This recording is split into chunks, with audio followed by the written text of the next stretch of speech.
There was a woman who lived in a way that made people uncomfortable, not because she was loud or difficult or demanding, but because she refused to perform. She lived in a small apartment when she could have afforded more. She wore the same jacket for 7 winters. She drove a car so old that neighbors assumed she couldn't do better. And when people offered their sympathy, their subtle suggestions about opportunities or help, she would smile in a way that didn't quite reach her eyes and say she was fine, just fine. They didn't believe her. They thought she had given up, settled, accepted less than she deserved. They were wrong about all of it, but she never corrected them, because the truth wasn't something she needed them to know. It was something she carried quietly, like a stone worn smooth in her pocket, a weight that gave her balance when the world felt tilted. This is the story of a woman who understood something most people spend their entire lives refusing to learn. And it begins not with what she owned, but with what she decided she didn't need. Before we go further into her story, I want to ask you something. Wherever you're listening to this right now, whatever city you're in, whatever room you're sitting in or street you're walking down, leave a comment and tell me where you are. I love knowing that these stories travel, that they find people in different places, different lives. And if this story speaks to you, if it makes you think about your own choices, hit that subscribe button. Because every week we share stories like this one. Stories about money and meaning, about the quiet decisions that shape everything. Now let's go back to her. Her name was Helen, though almost no one called her that anymore. To the people in her building, she was the woman in 2C. To her co-workers, she was just Helen from accounting, the one who never went to the holiday parties, who brought the same lunch every day, who left exactly at 5 and never stayed for drinks. To her family, the few who still called, she was the one who didn't visit enough, who didn't have stories to share, who seemed to have stopped trying somewhere along the way. They saw a life that had contracted, a woman who had made herself smaller, but what they saw wasn't the whole picture. It wasn't even close. Helen woke every morning at 5:30, not because she had to, but because she liked the quiet of that hour, the way the world felt like it belonged to her alone before it filled with noise and need and expectation. She would sit by her window with black coffee, no sugar, and watch the street below wake up. The light at that hour was different, softer, like something filtered through memory. She had lived in this apartment for 14 years, same building, same floor, same view. People moved in and out around her, upgrading, relocating, chasing something they thought was waiting in a bigger space or a better neighborhood. Helen stayed, not because she was stuck, because she was building something they couldn't see. The apartment itself was small. 1 bedroom, a kitchen barely large enough for one person, a living room that felt more like a wide hallway with a couch pressed against one wall and a bookshelf against the other. The furniture was old, but cared for.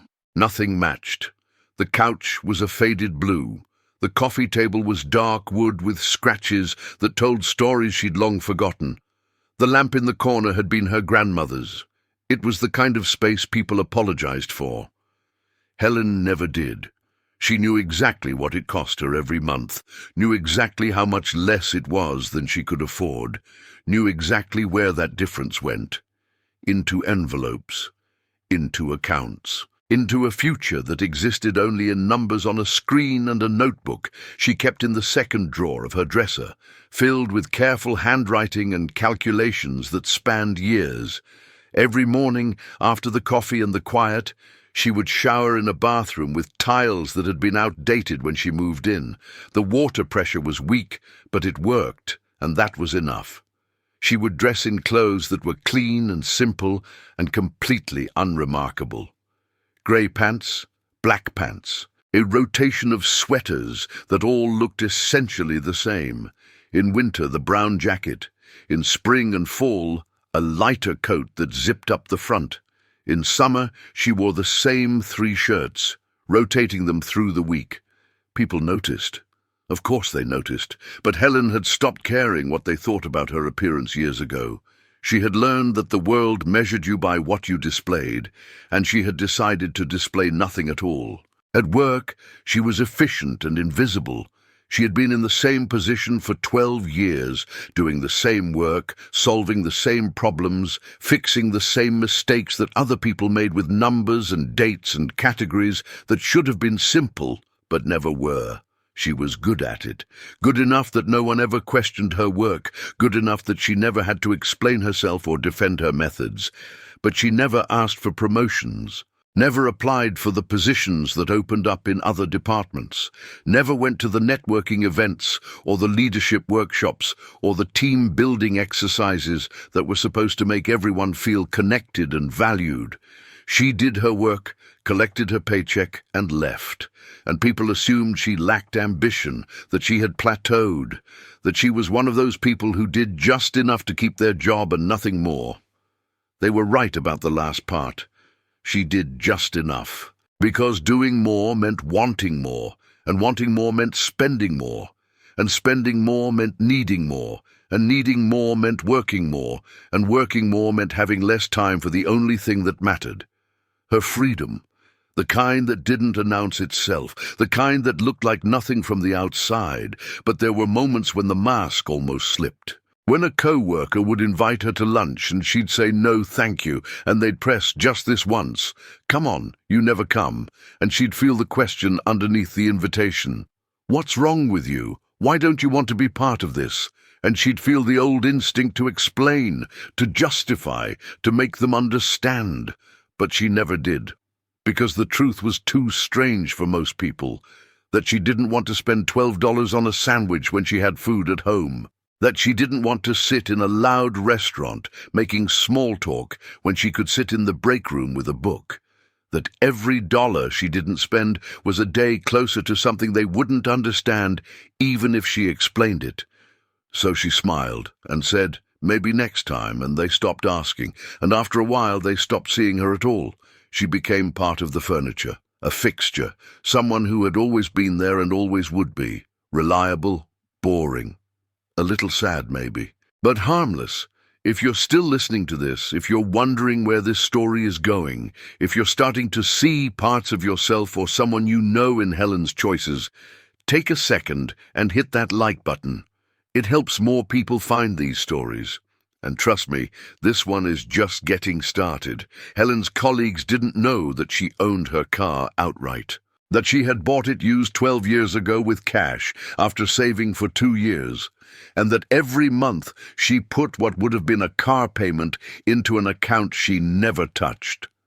They didn't know that she had no credit card debt, no student loans, no mortgage, not yet, but a down payment sitting in an account that had been growing steadily for over a decade.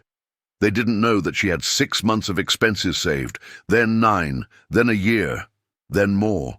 They didn't know because she never told them, because people who talked about their savings were either bragging or asking for advice, and Helen wanted neither admiration nor input.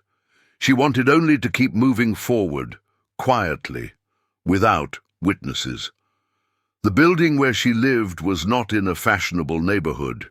It was not near the new restaurants or the renovated shopping district or the parks where young families went on weekends.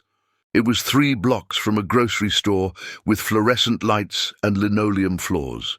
It was near a laundromat she didn't use because she had a small washer and dryer stacked in a closet.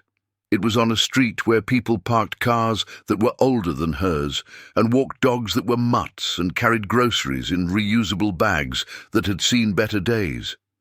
It was a neighborhood for people who were getting by, and Helen liked that. Liked that no one here performed wealth, liked that no one pretended. Her neighbors were polite but distant. The man in 2B worked nights and slept during the day. She'd see him leaving as she came home, both of them nodding, neither of them speaking. The couple in 2D had a baby that cried sometimes, thin wails that came through the walls late at night. Helen never complained. She remembered what it was like to be young and tired and overwhelmed, though her own youth had been different, quieter, lonelier.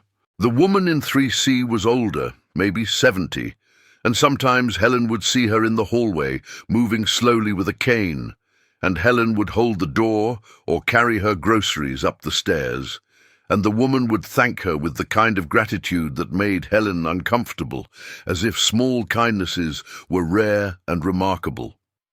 One afternoon, Helen saw the woman from 3C sitting on the front steps of the building, just sitting, staring out at the street. Helen almost walked past.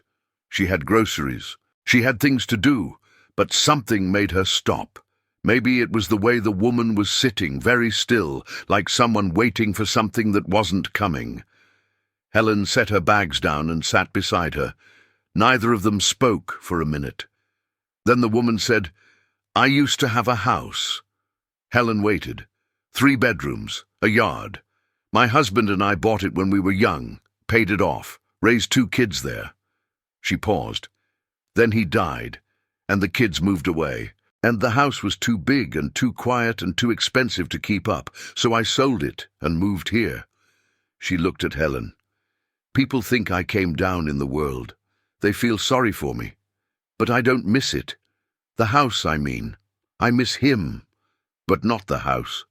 Does that make sense? Helen nodded. It makes perfect sense. The woman smiled, and it was the kind of smile that carried weight. You're the only person who's ever said that. Then she stood slowly and went inside, and Helen sat there for a while longer, thinking about houses and what they cost and what they meant, and whether the 2 things were ever the same. That night, Helen opened her notebook. She did this every Sunday, but sometimes she did it on other days too, when she needed to see the numbers, to remind herself that they were real. The notebook was plain, spiral-bound, the kind you could buy for $1 at any drugstore. Inside, she had written the date she started saving seriously, March 2011. She had been 32. She remembered that day clearly.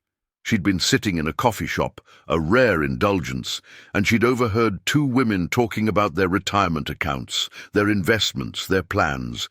They were younger than her, maybe mid-20s, and they spoke with the confidence of people who believed the future was something you could control if you just made the right choices. And Helen had felt something shift inside her, not envy, not shame. Just a quiet recognition that she had been waiting for her life to start, waiting to make enough money, waiting to meet the right person, waiting for the moment when everything would click into place and she could finally begin. And she realized, sitting there with her overpriced latte, that the waiting was the problem, that she could start now, that she could start with what she had, which wasn't much, but it was something. So she went home and she made a plan. Not a complicated one, not one that required expertise or advice or special knowledge, just a simple plan. Spend less, save the difference, keep going. She calculated her expenses: rent, utilities, food, transportation, phone. She cut out everything else: no cable, no subscriptions, no eating out, no new clothes unless something wore out, no vacations. No gifts, except for the small, practical ones she gave her nieces at Christmas, because they were children and they didn't deserve to be part of her experiment in austerity. She looked at the number she could save each month. It was modest, $200. Then, as she got better at it, $300. Then $4. She opened a savings account, then another. Then she started learning about investments, reading library books, taking notes in the margins. She made mistakes, small ones. She corrected them. She kept going. The notebook documented all of it. Every month she wrote down what she'd saved, what she'd spent, where the money had gone. In the beginning, the progress felt invisible. Months would pass and the numbers would grow so slowly that it seemed pointless. But she didn't stop, because she understood something that most people didn't. That small amounts, repeated consistently, accumulated into something enormous. That patience was a form of power. That she didn't need to get rich quick, she just needed to not get poor. If this story is making you think about your own money, your own choices, about what you've been putting off or avoiding, go ahead and subscribe to this channel, because every week we tell stories like this, stories that don't give you easy answers but make you ask better questions. Now back to Helen. By her 40th birthday, Helen had $50,000 saved. By 45, it was over 100,000. She told no one, not her family, who still thought she was barely getting by, not her co-workers, who assumed she had nothing. Not even the financial advisor she finally consulted after years of managing everything herself. A man in his 50s with kind eyes who looked at her numbers and said, "You've done remarkably well." And Helen had felt a strange surge of emotion then, something close to vindication, because for so long she'd wondered if she was doing it right, if her quiet discipline was actually leading somewhere, or if she was just depriving herself for no reason. But seeing it reflected back to her in someone else's eyes, seeing the proof in charts and projections, she knew she hadn't been wrong. She'd been patient. The advisor suggested she diversify more, take slightly more risk. She considered it, made adjustments, but mostly she kept doing what she'd been doing because it was working, and because she'd learned not to chase higher returns if it meant higher anxiety. She wanted to sleep at night. She wanted to wake up without dread, and those things, she'd discovered, were worth more than an extra percentage point. But the world didn't see any of this. The world saw a woman in an old jacket, driving an old car, living in a small apartment, working a job she'd held for over a decade without advancing. And the world made assumptions, that she'd been passed over, that she'd given up, that she lacked something essential, some spark or drive or ambition that separated people who thrived from people who merely survived. And Helen let them think it, because their misunderstanding protected her. It kept them from asking questions. It kept them from expecting things. It kept her invisible. And invisible, she'd learned, was exactly where she wanted to be. Her family was the hardest part. They didn't understand. Her sister Karen was 3 years younger and lived in a house with a mortgage that made Helen's chest tighten just thinking about it. Karen had 2 kids, a husband who worked in sales, a kitchen that had been renovated twice. She was always busy, always stressed, always posting photos online of birthday parties and vacations and new furniture, and she loved Helen in her way. But she also pitied her. Helen could hear it in her voice during their phone calls, which came every few months, brief and dutiful. "How are you doing?" Karen would ask, and the emphasis on the "you" made it clear she expected bad news. When Helen said she was fine, Karen would pause, as if waiting for the real answer. "You sure? Because if you need anything, you know, we're here for you." And Helen would thank her and change the subject, and Karen would hang up feeling virtuous for having checked in on her struggling older sister, and Helen would sit in her quiet apartment feeling nothing but relief that the call was over. Karen had tried to help over the years, sent job listings, suggested Helen move to a better area, somewhere with more opportunities, offered to set her up on dates with men Karen knew from work or church or wherever Karen collected acquaintances, like they were something valuable. Helen always declined, gently but firmly. And eventually Karen stopped offering, and the distance between them, which had always been there, became something they both accepted as permanent. Their mother had died 6 years ago. Their father had been gone longer.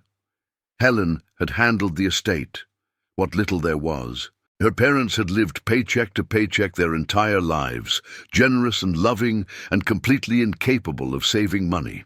When they died, they left debts and memories and nothing else. Helen had paid off the debts quietly, using a small portion of what she'd saved, and she'd never told Karen, because Karen had her own problems, her own expenses, and Helen didn't want to burden her with guilt or gratitude. At the funeral, an uncle she barely knew had pulled her aside and said, "You're so much like your mother. Same quiet way about you." And Helen had smiled and nodded and not said what she was thinking, which was that she'd spent her entire adult life trying not to be like her mother, Not because her mother was bad or wrong, but because her mother had never understood that love and money were separate things, that you could care about someone without spending on them. That security was a gift you gave yourself first, so you could be there for others later. Her mother had given everything away, constantly, until there was nothing left. And Helen had watched that, had lived inside it, and had decided very young that she would be different, but no one saw that difference. They saw only the surface, a woman who looked like she'd given up. There was a moment, though, one moment when someone almost saw her clearly. It was at work, 3 years ago, during a summer so hot that the air conditioning in the building barely kept up. Helen was in the break room, eating the lunch she'd brought, a sandwich and an apple, same as always. A younger woman, maybe 25, had come in and sat down across from her. Helen didn't know her well. She worked in a different department. Marketing, maybe. She was wearing a dress that looked expensive and shoes that probably cost more than Helen spent on groceries in a month. She looked at Helen's lunch and said, "Do you ever get tired of eating the same thing?" Helen looked up, surprised by the directness. "No," she said simply. The woman laughed. "I would. I'd lose my mind. I need variety or I get so bored." She opened her own lunch, something from the bistro down the street, salad with chicken and a fancy dressing. "Don't you ever just want to treat yourself?" Helen considered the question. "This is treating myself," she said. "It's exactly what I want."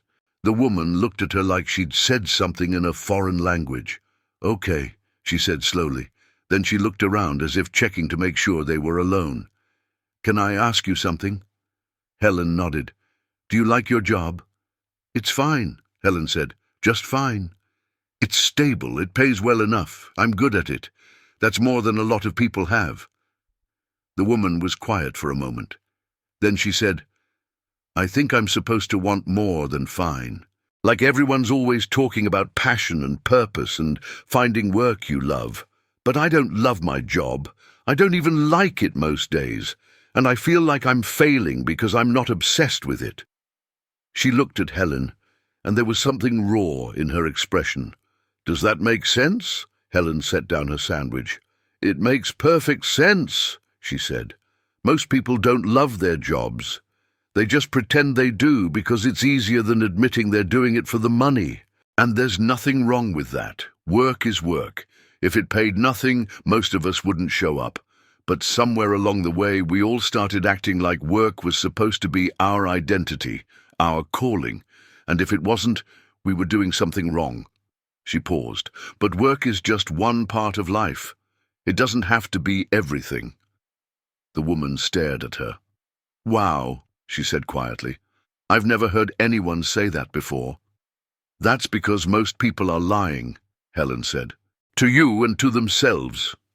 The woman laughed again, but this time it was different, less performative, more real. "You're kind of amazing, you know that?" Helen didn't know what to say to that, so she just smiled and went back to her lunch. The woman finished her salad, thanked Helen for the conversation, and left. And Helen sat there, thinking that maybe she'd been seen just for a moment. But then the days went on, and the woman never spoke to her again, and Helen realized that even when people glimpsed the truth, they didn't always know what to do with it. If you're finding value in this story, if it's making you think differently about your own life, take a moment to comment below. What's one thing you've chosen to live without, not because you have to, but because it makes your life better? I'd love to hear your stories, and if you haven't already, subscribe. This channel is built on stories that challenge the way we think about money, success, and what it really means to live well. The years moved forward. Helen turned 47, then 48, then 49. Her hair, which had always been dark, started to show grey. She didn't dye it. She let it come in, silver threads at her temples, then more, until it was more grey than brown. Someone at work made a comment once, gently, about how there were great products now, really natural looking. Helen thanked them, and didn't explain that she'd made a choice. That vanity cost money and time, and she'd decided years ago that her appearance wasn't worth either. Not because she didn't matter, but because her appearance didn't define her worth. And every month she didn't spend on hair dye was another month she was free. The jacket finally wore out. The zipper broke, and even after she'd taken it to a repair shop, it wasn't quite right. She replaced it with another one from a thrift store, dark blue this time, and it served the same purpose: warmth, function, nothing more. People noticed. Of course they did. "New jacket?" someone said in the elevator. "Yeah," Helen replied, and that was the end of the conversation. She didn't say she'd had the old one for 9 years. She didn't say she'd paid $8 for the new one. She didn't say anything at all, because the less she said, the less people asked. But inside, in the privacy of her small apartment, in the notebook that no one else ever saw, the numbers kept growing. By 50, she had $200,000, $250,000. She sat with that number for a long time the night she calculated it, just sat in her chair by the window, looking out at the street, feeling something she couldn't quite name. Not pride, exactly, not satisfaction, more like relief, like she'd been holding her breath for 20 years and could finally exhale. She was 50 years old. She was single. She had no children. She worked a job that no one respected. She lived in an apartment that embarrassed her family, and she had built something solid, something real, something that no one could take from her. She started thinking about the next phase, about what came after accumulation, about whether she wanted to keep working until 65 or 60 or 55, about what retirement even meant for someone like her, who didn't have expensive tastes or grand plans. She didn't want to travel the world. She didn't want a second home.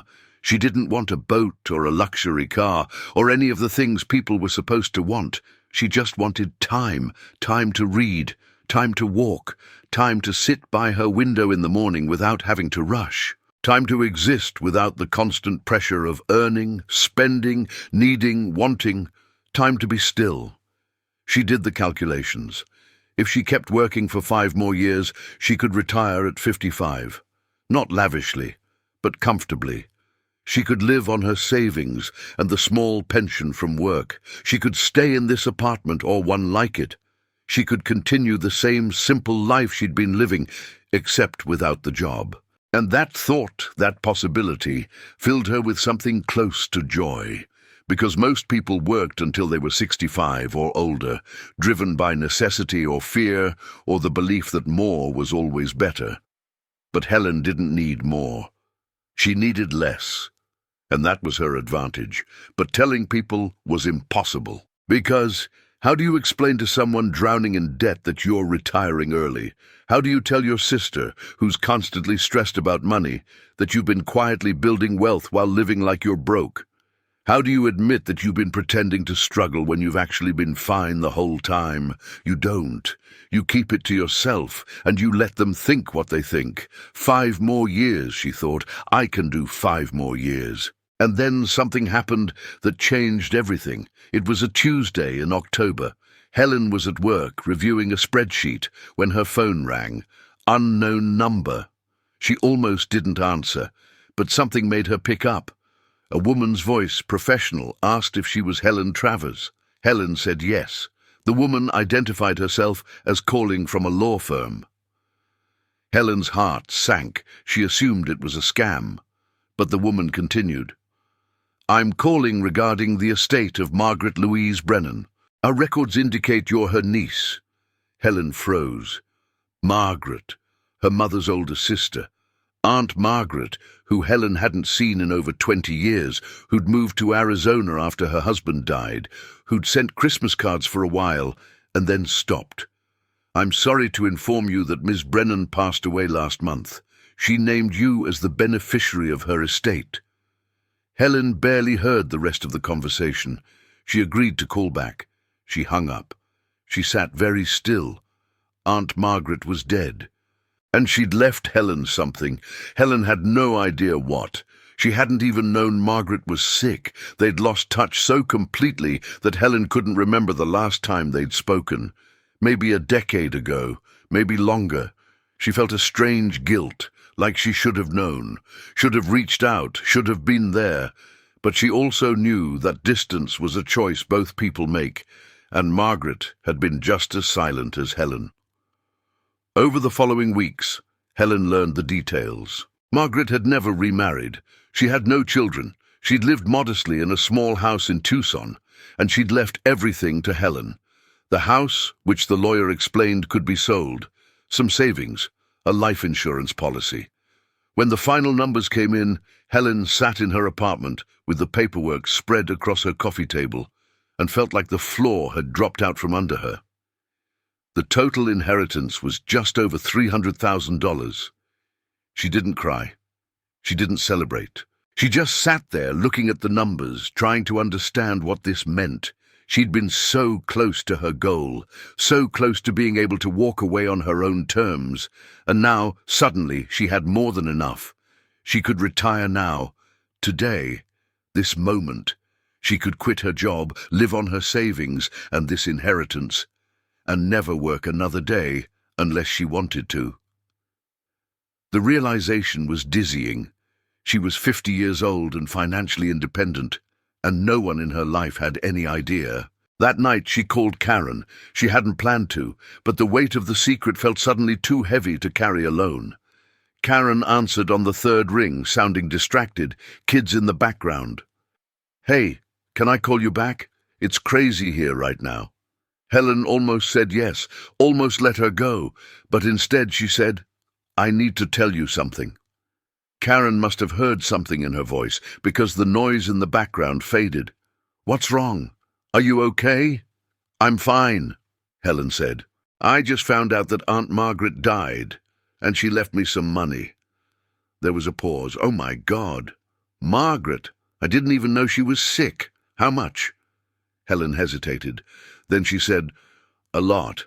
Enough that I can retire." Another pause, longer this time. "Wait, what? You're retiring? But you're only 50. "I know." "How can you afford that?" "Even with the inheritance, I mean, you'd have to live on it for decades, and you don't exactly have a fortune saved up, right?" Helen took a breath. "Actually, I do. I've been saving for 20 years. I have about 200,000, and with the inheritance, I have enough to stop working." The silence on the other end was profound. When Karen finally spoke, her voice was different, smaller. "You have $200,000 saved?" "Yes." "But you live in that tiny apartment. You drive that awful car. You never do anything. We all thought you were barely making it." "I know what you thought," Helen said quietly. "Why didn't you tell us?" "Because it wasn't your business," Helen said, more sharply than she intended. Then, softer, "because I didn't want you to worry, or judge, or try to tell me what to do with my money." "I wouldn't have judged you," Karen said, but her voice lacked conviction. "Yes, you would have. You would have told me to buy a house, to travel, to live a little, and I didn't want to hear it. I was living exactly the way I wanted to. But why would you choose to live like that? Like you had nothing?" And this was the question Helen had known was coming. The question she'd been preparing to answer for years without ever speaking it aloud. "Because having money doesn't mean spending it," she said. "Because I was happier living simply and knowing I was free than I ever would have been spending more and staying trapped. Because every nice dinner out, every new outfit, every upgrade, every convenience would have cost me days of freedom. And I chose freedom." Karen was quiet for a long time. When she spoke again, her voice was thick. "I don't understand you. I don't think I ever have." "I know," Helen said, "and that's okay."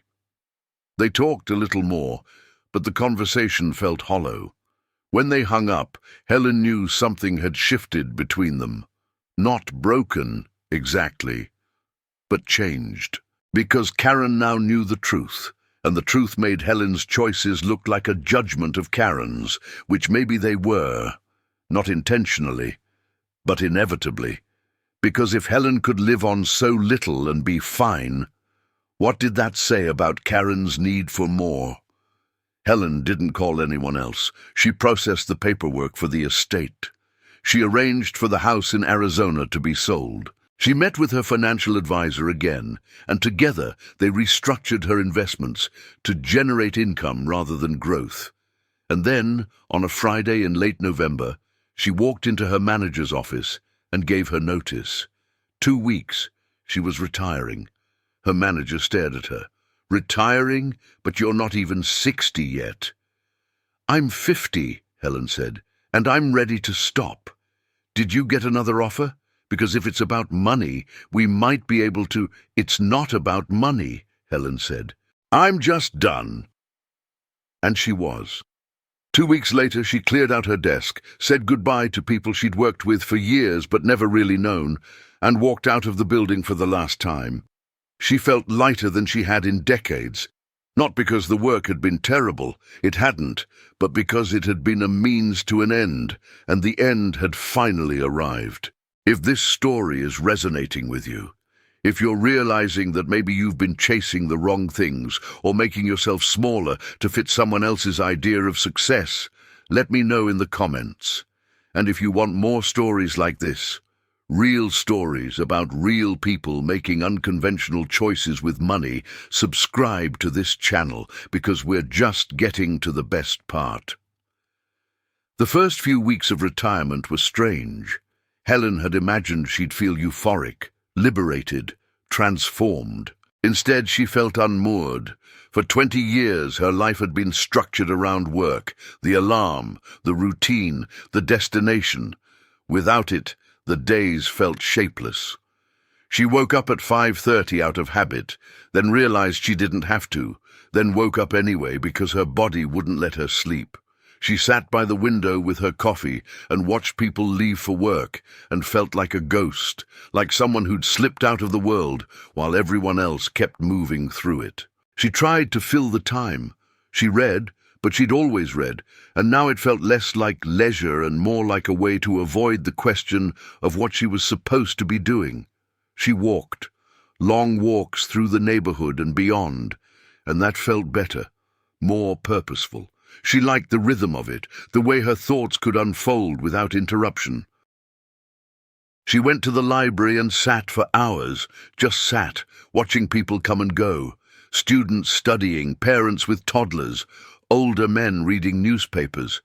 She felt both connected to them and separate from them, like she was visiting a place she'd once lived but no longer belonged. People asked what she did all day. The woman from 3C, who saw her coming and going at odd hours, asked once if she'd lost her job. Helen said she'd retired.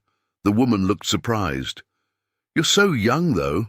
"I saved," Helen said simply. "That must be nice," the woman said in a tone that implied it was more than nice, that it was impossible, that Helen had gotten lucky somehow, and Helen didn't correct her because luck was easier to accept than discipline. Luck didn't make people feel bad about their own choices. Karen called a few times. The conversations were awkward. Karen would ask what Helen was doing with her time, and Helen would say reading or walking or nothing much, and Karen would make a comment about how nice it must be to have so much freedom. The comment always carried an edge. Like Karen wanted to be happy for Helen, but couldn't quite manage it. Like Helen's freedom was somehow an indictment of Karen's life. And maybe it was. Not intentionally. But people compared their lives to others, and when the comparison didn't favor them, they either had to change or resent. Karen chose resentment. Helen tried not to care, but she did. A little. Months passed. Winter came. Helen's first winter without work.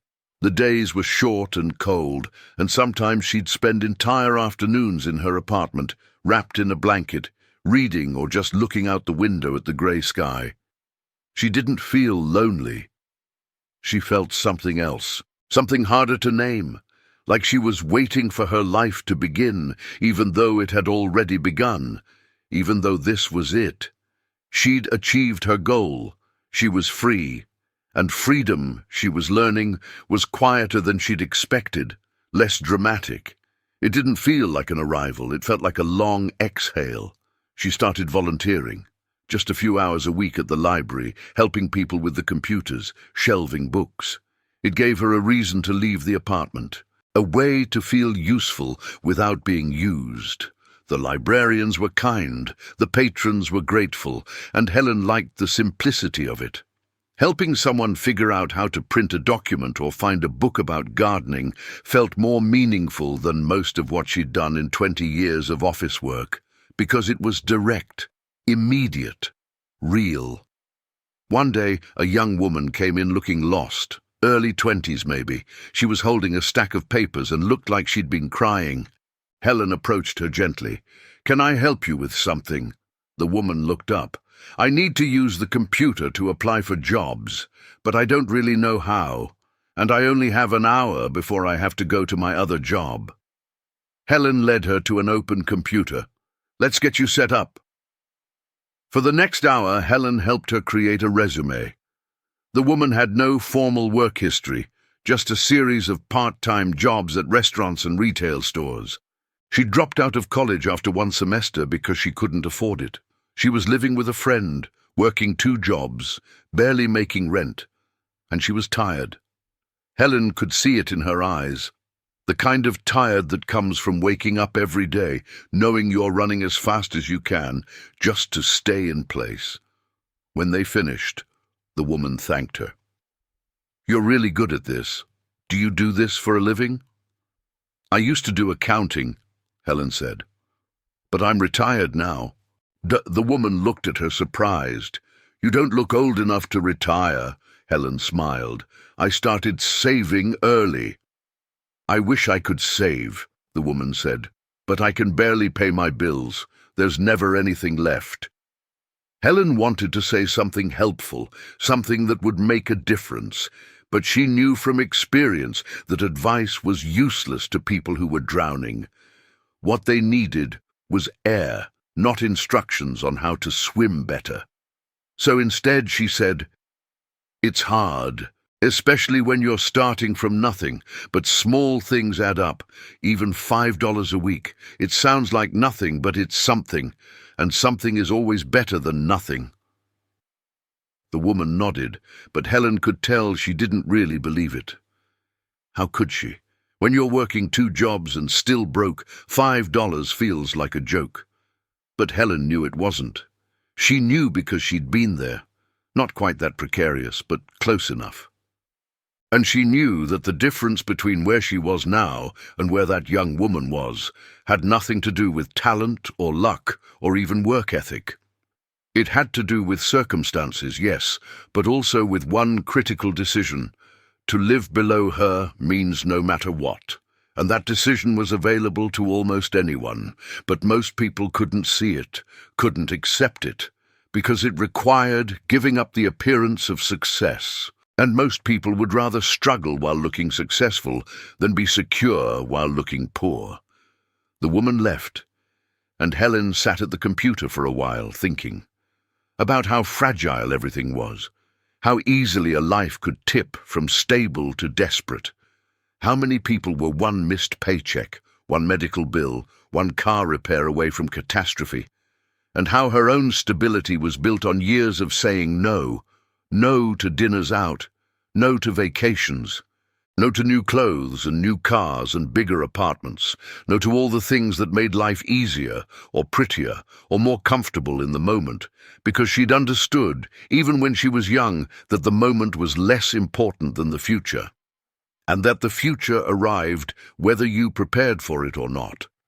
If you're listening to this and thinking about the choices you've made, the money you've spent, the opportunities you've missed, don't beat yourself up. Every day is a chance to start differently.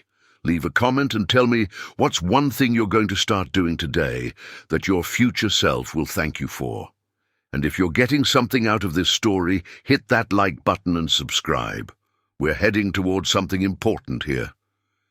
Helen had been retired for almost a year when she got another call. This one was from Karen. It was late, almost 10 at night, which was unusual. Karen never called that late. Helen answered, already bracing herself. "What's wrong?" Karen's voice was tight. "Can I ask you something?" "Of course." "Did you think I was stupid? All those years when you were saving and we were spending, did you think we were idiots?" Helen closed her eyes. "No, I never thought that." "Then why didn't you say anything? Why didn't you tell us we were making mistakes?" "Because they weren't my mistakes to correct," Helen said. "And because telling people how to spend their money is the fastest way to lose a relationship. But we're family, which is exactly why I didn't say anything.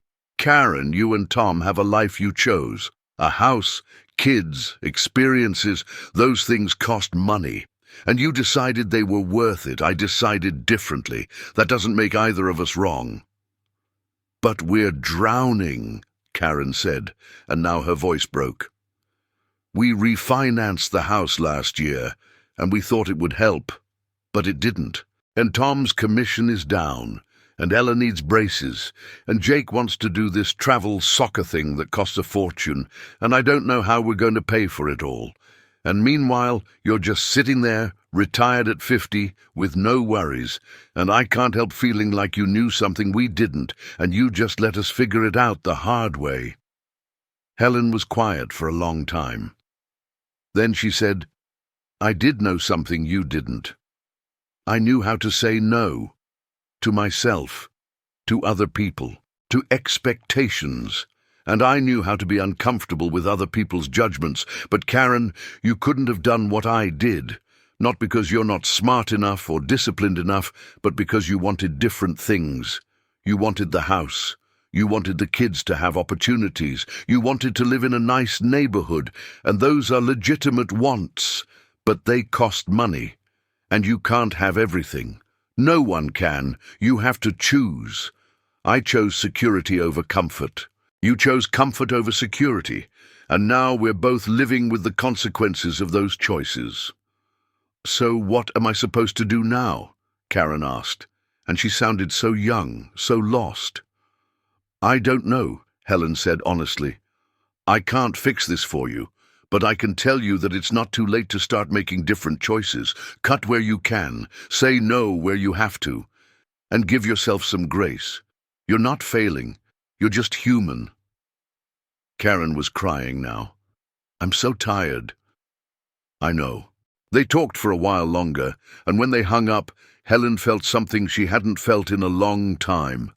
Not judgment, not superiority, just sadness. Because she could see what Karen couldn't. That the problem wasn't the money. It was the belief that they needed to provide everything, have everything, be everything, and that belief was killing them. But Helen also knew that belief was hard to let go of, because it was tied up with identity and worth, and what it meant to be a good parent, a good spouse, a good person. And untangling all of that required more than advice. It required a willingness to look at yourself and admit you'd been wrong. And most people couldn't do that. Not really. They'd adjust around the edges, make small changes, but keep the same fundamental mindset. And so they'd keep struggling. Helen thought about offering Karen money. She had enough now. She could help, but she didn't. Not because she was cruel, but because she knew it wouldn't help. It would just delay the reckoning. And maybe make it worse, because Karen would resent her for it, resent her for having what Karen didn't, resent her for being able to solve with money what Karen had to solve with sacrifice. So Helen said nothing, and she carried the guilt of that silence like a stone. Spring came. Helen turned 51. She celebrated alone, with a piece of cake from the grocery store and a quiet evening by the window. She thought about what she'd built. A life that no one envied. A life that no one understood. A life that looked like failure from the outside, but felt like success from the inside.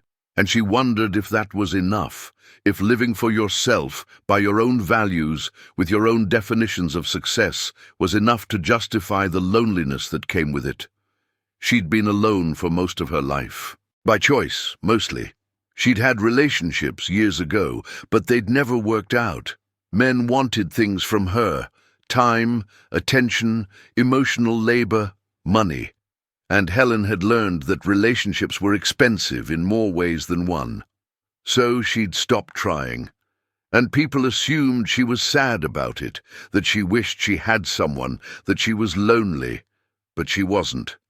Not in the way they thought. She was alone. But alone wasn't the same as lonely.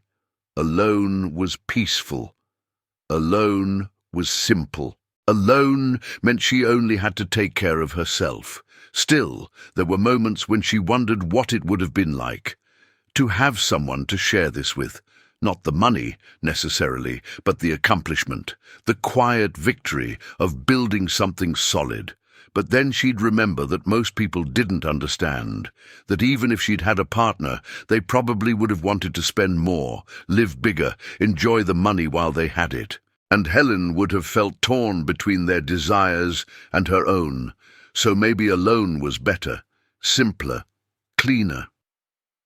One afternoon she was at the library, and she saw the young woman again, the one she'd helped with the resume. The woman recognized her and came over, smiling. "I got a job," she said, "a real one, with benefits. I start next week." Helen felt something warm spread through her chest. "That's wonderful. I'm so happy for you. I just wanted to say thank you. You helped me when I really needed it, and I've been thinking about what you said, about saving. I opened an account. I'm putting $20 a week into it. It's not much, but it's something." Helen smiled. "It's more than something. It's the beginning." The woman hugged her, quick and impulsive, and then she left. And Helen stood there, feeling a strange mix of emotions. Pride, yes, but also something like hope, that maybe her way of living, her quiet discipline, wasn't just for her, that maybe it could matter to someone else, that maybe the story she'd been writing with her life, the one no one saw, could still be read, still mean something. She started thinking about leaving. Not the neighborhood exactly, but the apartment. She'd lived there for 16 years. It had served its purpose, but now, with the inheritance, with her savings, she could afford more. Not a lot more, but something. A small house, maybe, with a yard, somewhere quiet. She could pay cash, no mortgage, no debt, just ownership. The idea felt both thrilling and terrifying, because buying a house meant staying, meant planting roots, meant admitting that this life, this small, quiet life, was the life she was going to live. And part of her still wondered if she should be doing something bigger, something more. But another part of her, the stronger part, knew that bigger wasn't better, that more wasn't the answer, that she'd spent her whole life resisting the pull of more, and she wasn't going to give in now. So she started looking. Not aggressively, just casually, browsing listings online, driving through neighborhoods on her long walks. She wasn't in a hurry. She had time. That was the whole point. She had time. And then, one Saturday in June, she found it. A small house on a quiet street. 2 bedrooms, 1 bathroom, a kitchen that was dated but functional, a backyard with an old tree. The house had been on the market for months. It needed work. Not major repairs, but updates, paint, new fixtures, some landscaping. The price was reasonable. More than she'd planned to spend, but not by much. She walked through it with the realtor, a middle-aged man who seemed surprised that she was looking alone. "Is your husband coming later?" he asked. "No husband," Helen said. "Just me." He looked at her differently after that, like he wasn't sure she was serious, like a woman alone couldn't possibly be a real buyer. But Helen had learned to ignore that look. She walked through the rooms, imagining what it would be like to live there, to wake up in a house that was hers, to sit in a backyard with a book, to have space. Not a lot, but enough. She made an offer, below asking. The seller countered. They went back and forth, and eventually they agreed on a price. Helen paid cash. The realtor seemed shocked. "You're not financing?" "No," Helen said. "I'm paying outright." "That's unusual," he said, in a tone that implied he didn't quite believe her. "I'm an unusual person," Helen said. The closing took a month. During that time, Helen packed up the apartment. She didn't have much, 16 years, and it all fit into boxes that she could carry herself. She hired a small moving company anyway, just to make it easier. On the last day, she stood in the empty apartment, looking at the space where her life had been. The scratches on the floor, the mark on the wall where the bookshelf had been, the window where she'd sat every morning for over a decade. She felt a pang of something, not quite sadness, more like nostalgia. This place had been her fortress, her refuge, the place where she'd built her freedom, and now she was leaving it, moving on to the next chapter, the one she'd been planning for all these years without really knowing what it would look like. She locked the door for the last time and left the key with the landlord. And then she drove to the house. Her house. She parked in the driveway and sat for a moment, just looking at it. Small, modest, unremarkable, perfect. If this story is making you think about what you really want, not what you're supposed to want, but what would actually make you happy, secure and free, take a moment to engage. Like this video, leave a comment about what you're going to do differently, and subscribe to this channel because we tell stories that matter. Stories about real choices and real consequences. Now, let's finish this. Helen moved into the house on a warm day in July.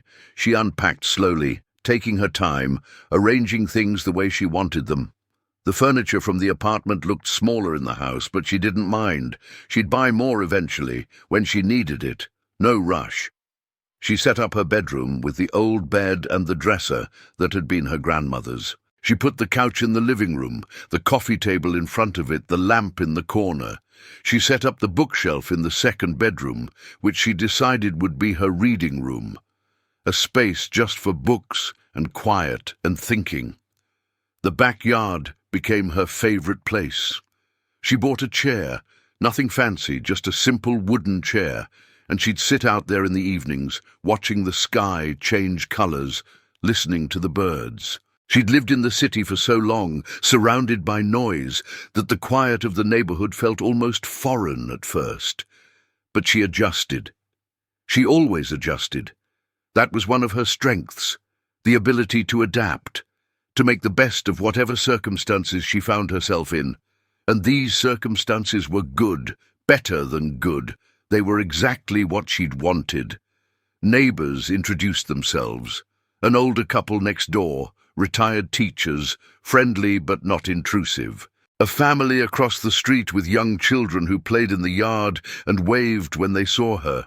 A single man, 2 houses down, who kept to himself, which Helen appreciated. They were kind. They welcomed her. But they also didn't ask too many questions. They saw a quiet woman who'd bought a house and moved in alone, and they accepted that. Helen was grateful. Karen visited once, about a month after Helen had moved in. She drove up with Ella, her daughter, who was 13 and bored by everything. They walked through the house, and Karen made comments about what Helen should do. "You should paint this room, maybe a light blue, and this bathroom needs updating. Have you thought about getting a contractor?" Helen nodded and said she'd think about it, but she had no intention of doing any of those things. Not yet. Maybe not ever. The house was fine. It worked. And she didn't need it to be perfect. She just needed it to be hers. Karen looked around the living room, at the old furniture, at the bare walls, and said, "It's kind of empty, isn't it?" "I like it that way," Helen said. You should get some art, or photos, something to make it feel lived in. It is lived in, Helen said, by me. Karen sighed. You're so stubborn. I prefer to think of it as knowing what I want. They had lunch in the backyard, sandwiches that Helen made, and Karen talked about her life, her stress, her worries. She was still struggling financially. Tom's job was still uncertain. They'd cut some expenses, but not enough, and she was exhausted. Helen listened, offered sympathy, but didn't offer solutions, because Karen didn't want solutions. She wanted validation, wanted someone to tell her it wasn't her fault. And Helen gave her that, because it was what she needed. And sometimes that's all you can give someone. When they left, Ella said, Aunt Helen's house is small. Yes, Karen said, but it's paid for, which is more than we can say. Helen stood in the driveway, watching them drive away, and felt the familiar distance between them settle back into place. They were family, but they were also strangers. People who shared blood, but not values. And that was okay. It had to be. The months passed. Helen settled into her new life. She woke early, still, out of habit. She'd sit in the backyard with her coffee, watching the morning light filter through the leaves of the tree. She'd walk, sometimes for hours, exploring the neighborhood, the nearby parks, the trails that wound through the woods at the edge of town. She'd volunteer at the library a few times a week. She'd read, she'd think, she'd exist without pressure or expectation or the need to be anything other than what she was. People sometimes asked her what she did all day, how she filled her time, and she'd say, nothing much, just living, and they'd laugh like it was a joke. But it wasn't. It was the truth. She was just living, without the constant hum of anxiety, without the weight of financial stress, without the need to prove anything to anyone. And that, she'd learned, was the rarest kind of wealth. The kind you couldn't see, the kind you couldn't show, the kind that existed only in the space between what you could afford and what you chose to spend. And in that space, she'd found something most people never did: peace. One evening, almost 2 years after she'd retired, Helen was sitting in her backyard when the woman from 3C from her old building called. She'd kept in touch, loosely, calling every few months just to check in. They'd become friends, in a way. The kind of friends who didn't need much from each other, except the occasional conversation. The woman's name was Dorothy, and she was 74 now, and her voice on the phone was weak. "I'm in the hospital," she said. "Nothing serious, just a fall, but I wanted to tell you something." "What is it?" Helen asked. "You were right," Dorothy said. "About the house, about letting it go. I thought I'd miss it forever, but I didn't. I missed him, and the house was just a place. And you understood that. You were the only one who did." Helen felt her throat tighten. "I'm glad you found peace with it." "I wanted to thank you," Dorothy said, "for sitting with me that day, for not telling me I was wrong to feel the way I felt. You have a gift for that, for letting people be who they are." They talked a while longer, and when they hung up, Helen sat in the dark, looking up at the stars, thinking about gifts, about what it meant to give someone the space to be themselves, about how rare that was, about how most people wanted to fix each other, change each other, make each other fit some idea of what they should be. But Helen had never wanted that. She'd only ever wanted to be left alone to make her own choices. And in giving that to others, in not judging them for wanting different things, she'd found a kind of generosity that didn't cost anything, that couldn't be measured, that didn't appear in any account statement or investment portfolio. But that mattered anyway. She thought about her own life, about the decades she'd spent saying no, about the criticism she'd absorbed, about the misunderstandings she'd allowed, about the loneliness that had sometimes felt crushing, and she wondered if it had been worth it, if the freedom she'd earned had been worth the cost.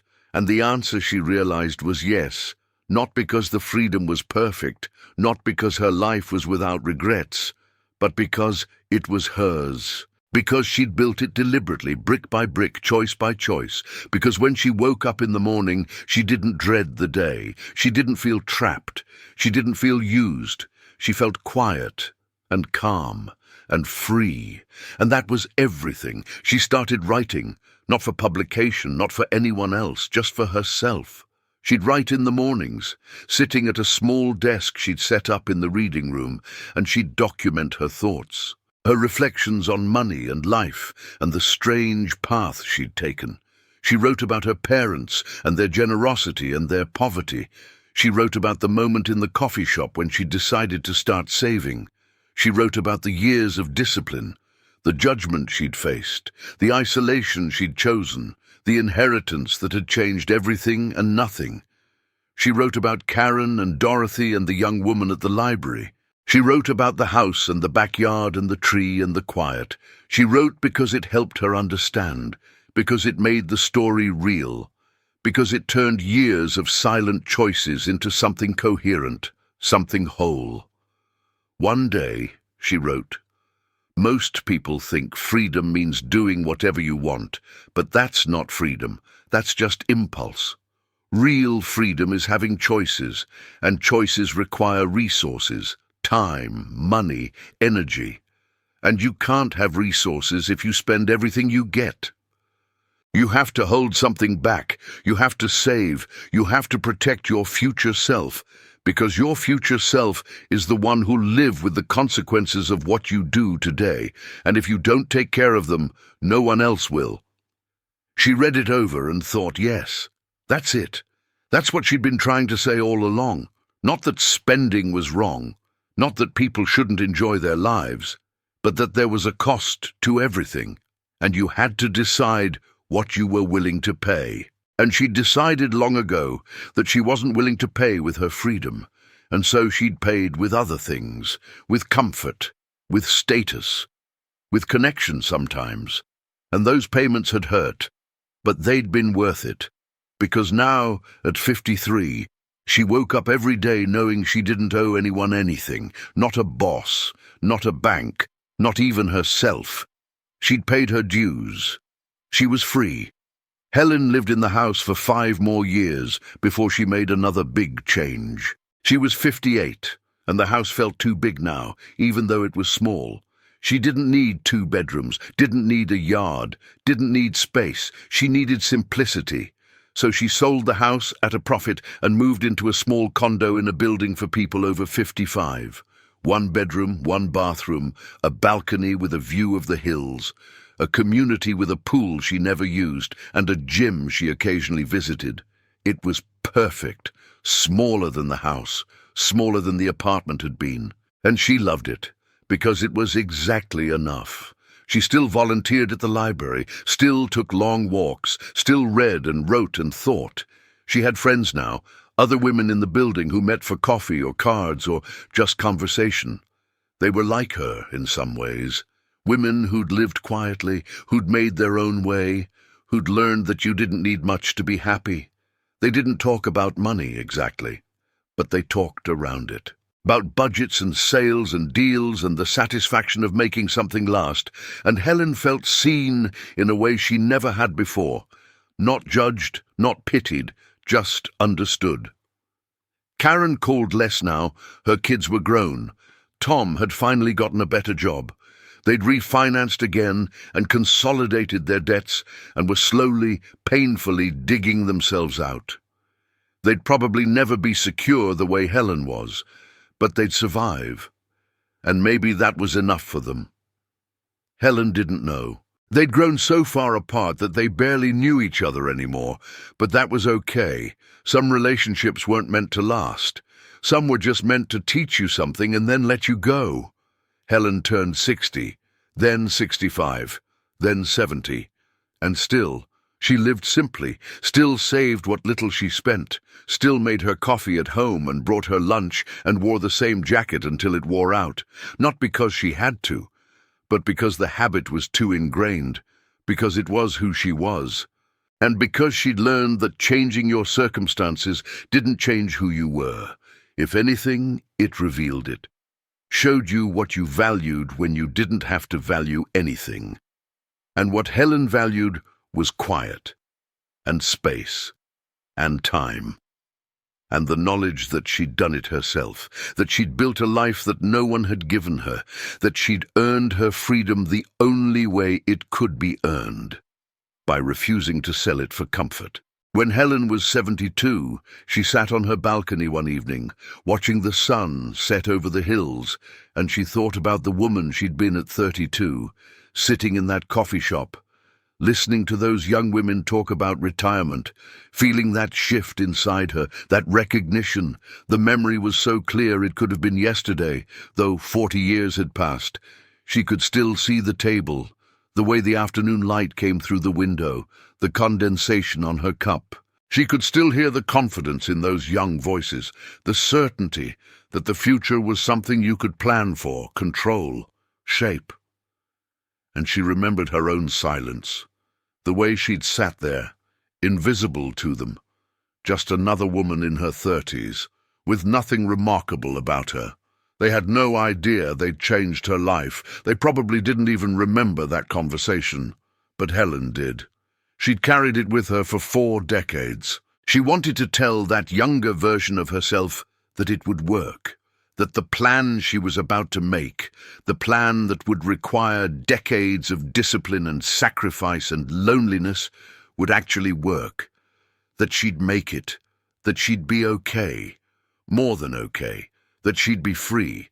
But she also wanted to tell her that it would be hard, that people wouldn't understand, that she'd be judged and pitied and dismissed, that there would be days when she'd doubt herself, when she'd wonder if she was just being cheap, if she was missing out on life, if her fear of poverty was making her poor in other ways, that there would be birthdays spent alone, holidays without invitations, conversations where she'd feel the distance between herself and everyone else like a physical thing, days when she'd feel invisible and small and forgotten, but that those days would pass.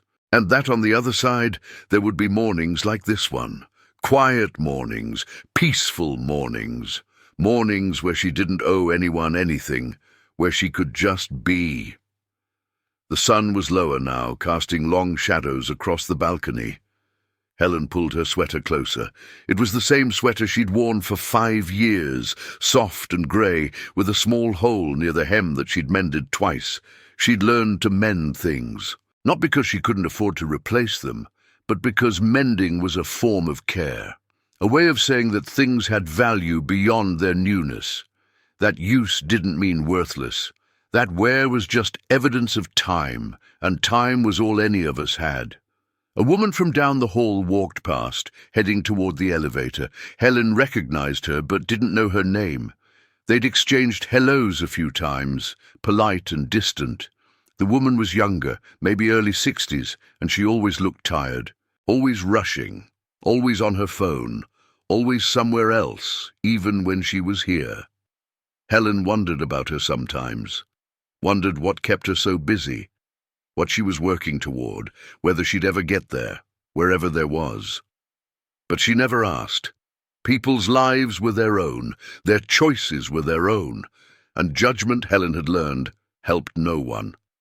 She thought about the building she lived in now, a community for people 55 and older, though most residents were in their 70s or 80s. Some were here because they couldn't manage houses anymore, some because their spouses had died and they needed somewhere smaller, easier, less full of ghosts, some because this was all they could afford, and some, like Helen, because they'd chosen it, because it was exactly what they wanted, a simple space, low maintenance, a place where she could exist without the burden of upkeep, of yard work, of repairs, where she could focus on living rather than maintaining. The community had activities, book clubs and movie nights and exercise classes. Helen went occasionally when something interested her. She'd joined a writing group that met on Tuesday afternoons, a small gathering of older women who wrote memoirs and poetry and essays about their lives. They shared their work, offered gentle feedback, talked about the strange experience of being old in a world that worshipped youth. Helen liked them. They reminded her that everyone had a story, that the quiet woman in the corner might have lived through things you couldn't imagine. That age wasn't decline, it was accumulation of experience, of wisdom, of the hard-won knowledge that came from surviving. She'd read a piece once, at the writing group, about money, about what it had meant to her, about the years of saving and the misunderstandings and the isolation. She'd been nervous reading it aloud, unsure how they'd react.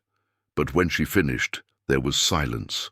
Then one woman, Martha, who was 81 and had worked as a nurse for 40 years, said, "I wish I'd done what you did. I worked until I was 70 because I had to, because I never saved enough. And I'm tired now, so tired. And I look at you and I think she figured it out. She knew something I didn't." And Helen had felt something break open inside her chest, because it was the first time someone had said it out loud, that what she'd done was right, not just for her, but objectively, practically right, that her choices had mattered. But then another woman, Linda, had said, "I couldn't have done it. I needed things, nice things. They made me happy. And I don't regret that. I had experiences, traveled, bought beautiful clothes, decorated my home. And yes, I'm working part-time now because I have to, and yes, it's hard, but I also have memories, wonderful memories, and I don't know if I'd trade them for security." And Helen had nodded, because Linda was right too. There wasn't one answer. There was only the answer that fit the life you wanted to live, and the courage to live with the consequences. If you're still with me, if this story is making you think about your own life and the trade-offs you've made or need to make, leave a comment. Tell me what you're struggling with, what you're trying to figure out, because we're all trying to figure it out. And sometimes just saying it out loud helps. And if you want more stories like this, real stories about real people and the choices they make about money and meaning, subscribe to this channel. We're building a community here, a place where these conversations can happen. Now, back to Helen. The sky was deepening now, shifting from orange to purple. Helen loved this time of day, the transition, the in-between. She'd always been drawn to liminal spaces, those moments when one thing was ending and another beginning. Dawn, dusk, the pause between breaths, the silence after a question before the answer. These were the moments when she felt most alive, most present, most aware that she was here now, living this one singular life that was hers alone. She thought about the inheritance again, the $300,000 from Aunt Margaret. It had been 12 years since that phone call, and she still thought about it sometimes, about how it had changed things and how it hadn't, because the truth was, she would have been fine without it. She'd already saved enough. She'd already built enough security. The inheritance had just accelerated things. Let her retire a few years earlier. Let her buy the house with cash instead of with a mortgage. But the fundamental trajectory of her life had been set long before that money arrived. She'd been heading toward freedom with or without it. The inheritance had just made the journey shorter. And she wondered what Aunt Margaret had known, whether she'd understood what that money would mean to Helen, whether she'd left it to her deliberately, recognizing something in Helen that others didn't see, or whether it had simply been a matter of logistics. Helen was the only family member left, the only one who'd outlasted everyone else. Sometimes inheritance wasn't about intention, it was just about who was still standing when the dust settled. But Helen liked to think Margaret had known, that she'd seen Helen's quiet life and understood it wasn't failure, that she'd recognized a kindred spirit, because Margaret had lived simply too. Not out of necessity, apparently, since she'd saved $300,000, but out of choice. She'd had a small house in Tucson. She'd lived alone after her husband died. She'd worked, Helen learned later, as a librarian, a quiet job, a humble job, a job that served others without requiring spectacle. And maybe Margaret had looked at Helen and seen herself, seen someone who knew that the best life wasn't the loudest one. Helen had visited the house before it sold, had flown to Tucson, stayed in a cheap hotel, spent 2 days going through Margaret's belongings. It had been strange, walking through the life of someone she barely knew. The house was small but tidy. The furniture was old but well maintained. The closets held clothes that had been worn but not discarded. And in the bedroom, in a drawer of the dresser, Helen found a notebook, similar to her own, filled with dates and amounts and calculations. Margaret had been tracking her money too, recording her savings, planning her future, and Helen had sat on the bed in that small house in Tucson and cried, because she'd never met anyone else who lived the way she did. And here was proof that she wasn't alone, that someone else had understood, that her way of living wasn't strange or wrong or sad.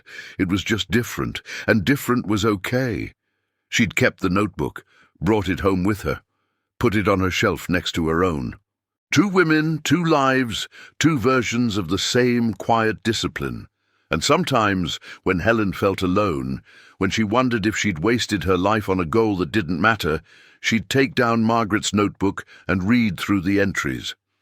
And she'd remember that she wasn't alone, that her choices made sense, that there was wisdom in simplicity, that freedom wasn't a luxury, it was a necessity. And some people understood that, not many. But some. A door opened somewhere in the building. Voices in the hallway, laughter, then silence again. Helen liked the sounds of the building, the evidence of other lives happening around her without requiring her participation. She'd never been social, never needed crowds or constant connection. But she also didn't want complete isolation. She wanted to know that others were near, that she was part of something, even if that something was just a collection of separate lives happening in proximity. It was enough. She thought about Karen. They still talked, though less frequently now, maybe every few months. Karen was 69, still working part-time because she needed the money. Her marriage was intact but strained. Tom was 71 and had health problems, diabetes, high blood pressure. The medications cost a fortune. Ella was married with 2 kids and struggling financially herself, the pattern repeating into the next generation. Jake was doing better, had a good job in tech, but he lived across the country and visited rarely. Karen sounded tired whenever they talked. Tired and a little bitter. Not at Helen exactly, but at life, at the way things had turned out, at the fact that retirement was supposed to be restful and hers was anything but. Helen had offered help once, had said she could lend them money if they needed it. Karen had refused. Pride, maybe, or fear that accepting would mean admitting Helen had been right all along, that the years of judgment and pity and subtle condescension had been based on a fundamental misunderstanding, that Helen wasn't the one who'd struggled. Karen was, and that was a hard thing to admit. So they didn't talk about money anymore. They talked about the weather and the news and nothing that mattered. And the distance between them, which had always been there, became permanent. Not hostile, just distant. Like 2 people standing on opposite sides of a river, able to see each other but unable to cross. Helen had made peace with that. You couldn't force people to understand you. You couldn't make them see what they didn't want to see. You could only live your life and let them live theirs, and hope that somewhere, in some quiet moment, they'd look at your life and think, maybe there's another way. Maybe the rules I've been following aren't the only rules. Maybe I have more choices than I thought. But even if they never thought that, even if they lived their whole lives convinced you were wrong, that was okay. Because you weren't living for them. You were living for yourself. And that was the only person whose approval you needed. The sun had set completely now. The sky was deep blue, almost black, with the first stars beginning to appear. Helen stood, slowly, feeling the stiffness in her knees, the ache in her lower back. 72 wasn't old, not anymore, but it wasn't young either. Her body reminded her of that daily. Little pains, little limitations, things that used to be easy that now required effort. But she was healthy, remarkably so. No major illnesses, no chronic conditions beyond the arthritis that came with age. And she attributed that in part to stress, or the lack of it, because she'd read somewhere that financial stress aged you, shortened your life, made your body break down faster, and she'd never had that. Never lain awake at night worrying about bills. Never felt the panic of an unexpected expense. Never experienced the grinding anxiety of not knowing if she'd make rent. And that absence of stress had been worth more than any luxury she'd denied herself. She went inside, closing the sliding door behind her. The apartment was small but comfortable. 1 bedroom, 1 bathroom, a kitchen and living area combined. Maybe 700 square feet total. Some people would have felt claustrophobic. Helen felt free, because small meant less to clean. Less to maintain, less to worry about. Small meant she could focus on what mattered: reading, writing, thinking, being. She'd pared her life down to the essentials, and in doing so she'd discovered that the essentials were very few. A place to sleep, a place to sit, a way to make coffee, books, light, quiet. That was all she needed. Everything else was excess. She made tea, herbal because caffeine at night kept her awake now, and sat in her chair by the window. From here she could see the parking lot, the street beyond, the hills in the distance. It wasn't a spectacular view. It was ordinary. But Helen had learned to love ordinary, because ordinary was real. Ordinary was sustainable. Ordinary didn't demand anything from you. It just was, and that was enough. She thought about the young woman at the library, the one she'd helped years ago. Helen wondered about her sometimes. Wondered if she'd kept saving. Wondered if $20 a week had turned into something more. Wondered if she'd found her way to stability, or if life had knocked her down again, as it so often did to people without cushions. Helen hoped she was okay, hoped she'd kept going, but she also knew that hope wasn't enough, that people needed more than advice or encouragement. They needed systems. They needed safety nets. They needed a world that didn't punish poverty and reward wealth in such obscene disproportion. But changing the world wasn't something Helen could do. She could only change herself and help others when the opportunity arose, and hope that small kindnesses accumulated into something meaningful, even if she never saw the results. She opened her notebook, the old one from 40 years ago. She kept it still, though she didn't write in it anymore. She just looked at it sometimes, reminded herself of where she'd started. The first entry was March 2011. Saved. $200. That was it, $200. And beneath it in smaller writing, "This is the beginning," and it had been. The beginning of everything, of freedom, of security, of a life lived on her own terms, all because she'd saved $200 and then done it again the next month, and the month after that, and the month after that, for 40 years. She did the math in her head, something she'd done countless times but still found satisfying. If she'd never gotten the inheritance, if she'd just kept saving at the rate she'd been going, she would have had around $400,000 by now. Maybe more, with compound interest. And with the inheritance and the sale of the house and the appreciation of her investments, she had closer to $700,000 at 72, living in a condo that cost her less than $1,000 a month, with expenses so low that she could live comfortably on the interest and dividends alone, without ever touching the principal. She was, by any reasonable measure, wealthy, not rich in the way the world defined rich. She didn't have a mansion or a yacht or a private jet, but she had something better. She had freedom, complete, total, unqualified freedom, to do what she wanted, to say no to what she didn't want, to exist without fear or obligation or the need to perform. And that was a kind of wealth most people never experienced, no matter how much money they had.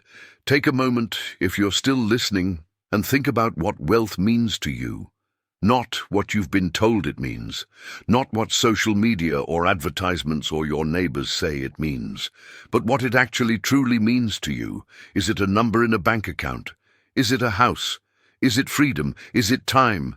Leave a comment and tell me. Because until you know what you're actually working toward, you're just spinning your wheels. And if this conversation matters to you, if it's changing how you think about money and life, hit that subscribe button.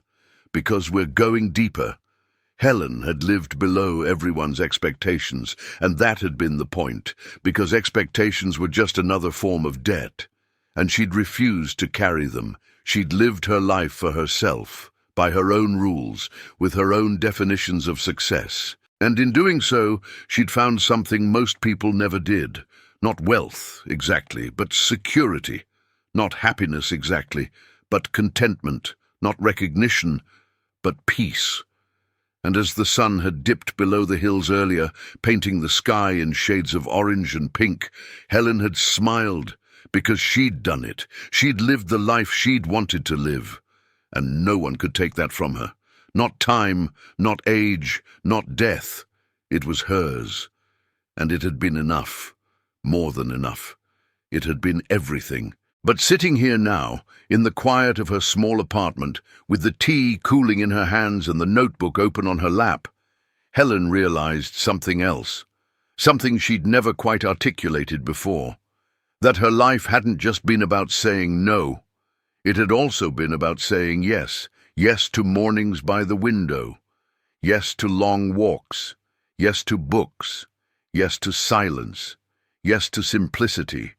Yes to the slow accumulation of days without drama or crisis. Yes to the deep satisfaction of knowing she'd built something solid. Yes to herself, to her own needs, to her own values, to her own vision of what a good life looked like. And that yes had required every no she'd ever spoken, every declined invitation, every old jacket, every packed lunch, every choice to stay small while others inflated themselves, because the yes and the no were two sides of the same coin. You couldn't have one without the other. Freedom required sacrifice. Peace required discipline. Security required patience. And she'd been willing to pay those prices. Not everyone was, and that was okay. But she was. And that had made all the difference. The lesson Helen's life teaches isn't complicated. It's not about extreme frugality or deprivation. It's not about never enjoying anything.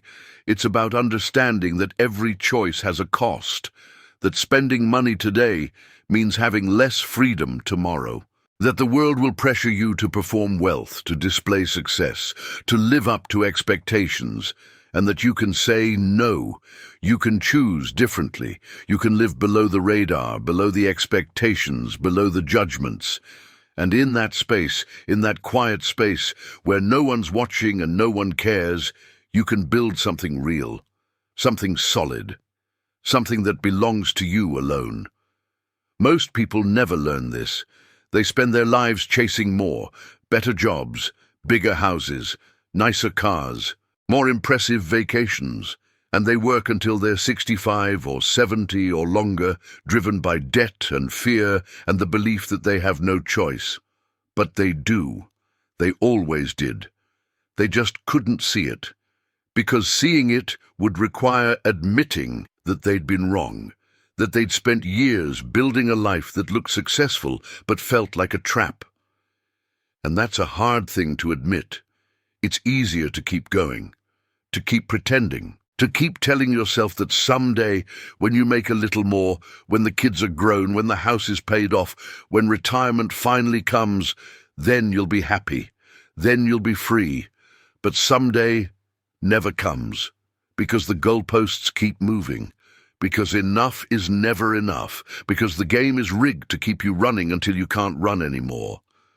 Helen had seen this, had watched it happen to almost everyone she knew, and she'd decided, very young, that she wouldn't play that game, that she'd play a different game, a slower game, a quieter game, a game where the only opponent was her own fear and the only prize was her own freedom.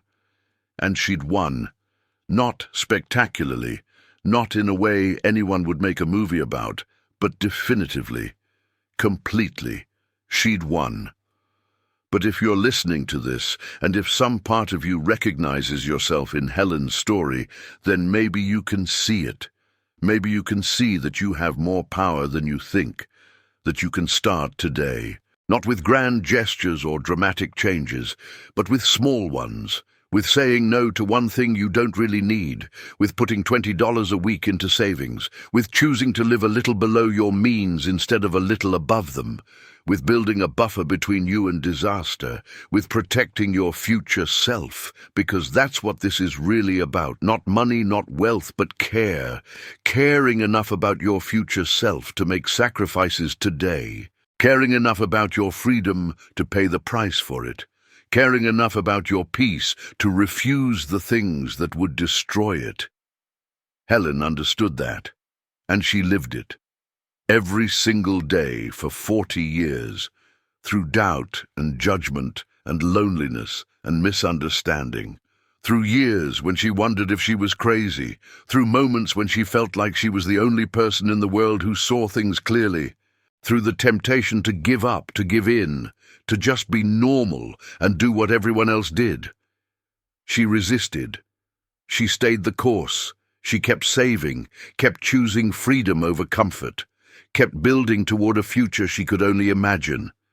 And in the end, she had what so few people have, not just financial security, but the knowledge that she'd lived on her own terms, that she'd built something no one could take from her, that she'd been free, truly free, in a world that tries to trap you at every turn.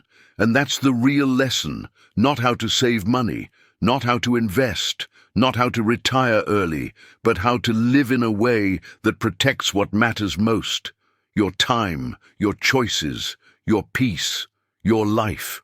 And if you can do that, if you can find the courage to live below expectations, below judgments, below the constant pressure to be more and have more and show more, then you'll find what Helen found. Freedom, quiet, simple, profound. The kind that doesn't announce itself, the kind that looks like nothing from the outside, but feels like everything from the inside. And that's worth more than anything money can buy. Helen closed the notebook and set it on the table beside her chair. She finished her tea, now barely warm, and looked out the window at the darkness. Somewhere out there, people were working late, worrying about bills, fighting with partners about money, lying awake wondering how they'd make it through another month. And Helen felt compassion for them, not pity, compassion, because she'd been there too in a different way. She'd known fear. She'd known uncertainty. She'd known the weight of wondering if her choices were right, or if she was just deluding herself.